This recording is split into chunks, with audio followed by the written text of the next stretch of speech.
In a time where the future of our society, the way it functions, economic, health, and meaning of life changes are occurring both on a collective and individual level, we can be confused on what to focus on and how to maintain a sense of well-being and hope for a better future. I created a list of 5 aspects I think are essential to maintaining in times of uncertainty that will help us live well enough to actually see the better future and be a helpful hand in creating it. Number 1, well-being of mind, body, and spirit. In times of uncertainty and discourse in the world around us, it can be so easy to start neglecting the things that we do to keep our minds clear and functioning at its most optimal state, as well as forget the maintenance of our physical bodies and connections to the spirit within, and how we can connect and express to others with that. So for our minds, continue to stimulate it by learning new things, applying critical thinking to the problems that you are experiencing in your life and in the world. This helps us keep a balanced perspective on topics, especially those that are near and dear to our hearts and that can easily invoke an emotional or negative response in us. For our bodies, exercise in a way that is best for your body type and your specific fitness goals. Go to the gym if you prefer that, or create a workout routine at home where you feel most comfortable, and don't always think that you need any additional equipment other than your will and the body to do the workouts.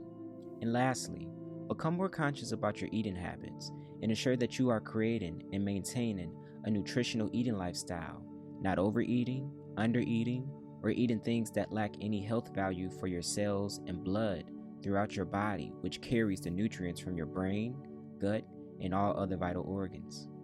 And for your spirit, as I stated previously, yoga is an amazingly and easy way to connect to yourself and to get into that calm and aware mode that our spirit thrives in. Also assure that you are having a way to release negative thoughts, feelings, and judgments about yourself and others, including what's presented to us through TV, social media, and sometimes even our own family, friends, and personal psyche, honoring the rhythms and cycles of your energy levels, emotions, as well as others. Spend time nourishing yourself with the spiritual practices that fuels you and that you feel drawn to, and don't limit yourself to just one religious or spiritual belief system or practice. Open-mindedness and open-heartedness is the way of our spirit. Number 2, creative passions.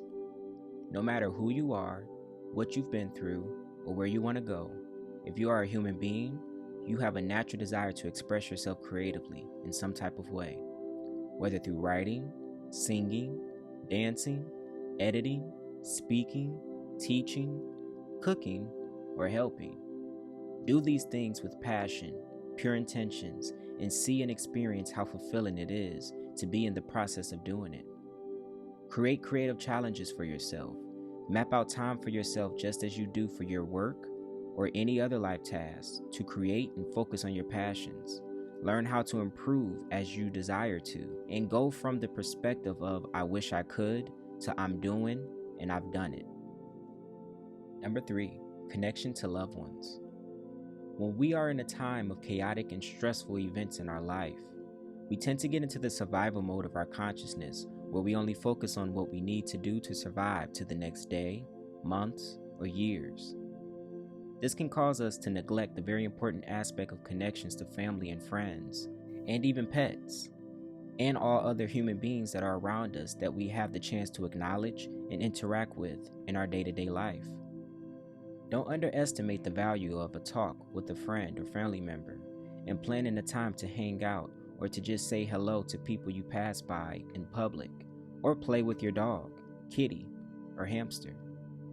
It's the simplest things that many times hold the greatest fulfillment. It is just as important for us, if not more, than earning money, reaching goals, and trying to create an identity that's validated by others' limited observation of us. Number 4, basic needs, food, and shelter. Today, what we call our basic needs weren't always so accessible as it is now. So firstly, be grateful for everything and every day that you have, where you're able to wake up to clean running water, an infinite supply of electricity, heat, grocery and department stores, and some form of transportation, as well as a location to rest, leave, and come back to on a consistent basis. I want us all to be able to thrive and not just survive. And I do think a few things in our society, our current belief system and functioning needs to change and evolve in order for us to truly make that a reality for all people. But for now, be grateful for what you do have. Take care of it like it matters to you. And find a way that works best for you and your loved ones that allows you to maintain these needs without causing harm to yourself and others, or overstressing about trying to acquire too much or having too little. A simple life is better than a stressful one. Number 5, having compassion and respect for others. At the basis of it all, we are all just here trying to do our best to live. Some struggle greatly with this, some are doing just fine, and some have developed a mentality to be greedy, uncaring, unkind, and only focus on what they want for themselves, regardless of how it impacts others. Ask yourself, what type of human being are you, and would you like to interact with? Before judging someone, reacting with ill intentions or hatred, understand that people live their life according to what they do and don't know. So if you have knowledge, a dollar, or a hug to give it. As far as the ill-willed people, know that life has a way of holding them accountable for the things that they do, say, and feel. Don't support what you don't agree with, and instead put that energy into things that you do. As we each do this, we will and are starting to see the desires of individual and collective improvement outrun the opposition.